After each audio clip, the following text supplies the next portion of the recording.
আমার ছোট রান্নাঘরে তোমাদের স্বাগত। চলো আজকে ফ্রাইড রাইস আর আলুর দম তোমাদের সাথে শেয়ার করব। প্রথমে দেরাদুন রাইসটা জলে ভিজিয়ে রাখলাম, তারপরে গাজর আর বিনস কেটে নিলাম। গাজর বিনস কাটার পর জলে চালটা সিদ্ধ করে নেব।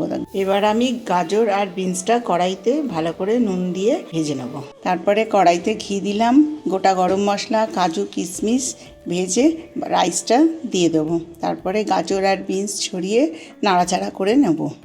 তারপর একটু নুন, পরিমাণ মতন চিনি দিয়ে একটু জাফরান দেবো, দুধের সাথে ভিজিয়ে রেখেছিলাম ওইটা। নাও ফ্রাইড রাইস আমার তৈরি। চলো ফ্রাইড রাইস আমার রেডি হয়ে গেছে। এবারে আলুর দমটা করে নেওয়া যাক। আলুটা কেটে নিলাম, নেওয়া হয়ে গেলে ভালো করে জল দিয়ে ধুয়ে নিলাম। হয়ে গেলে আদা, কাঁচা লঙ্কা, চারমগজ, টমেটোটা পেস্ট বানিয়ে নেব। কড়াতে তেল গরম হলে আলুটা লাল লাল করে ভেজে নেব। গোটা গরম মশলা, গোটা জিরে ফোড়ন দিয়ে নেব। নিয়ে পেস্টটা কড়ার মধ্যে ঢেলে দেবো। দিয়ে হলুদ গুঁড়ো, লঙ্কার গুঁড়ো, জিরের গুঁড়ো, নুন, তার সাথে একটু টক দইও দিয়ে ভালো করে নাড়াচাড়া করে কষিয়ে নেব। এবার লাল লাল করে আলুটা ভেজে মশলাটার সাথে ভালো করে কষিয়ে জল ঢেলে দেবো। জল ঢেলে দিয়ে ঢাকনা দিয়ে সেদ্ধ করতে দেবো। আমার আলুর দম হয়ে গেছে। একটু ঘি আর গুঁড়ো গরম মশলা দিয়ে নাড়াচাড়া করে নামিয়ে নেব।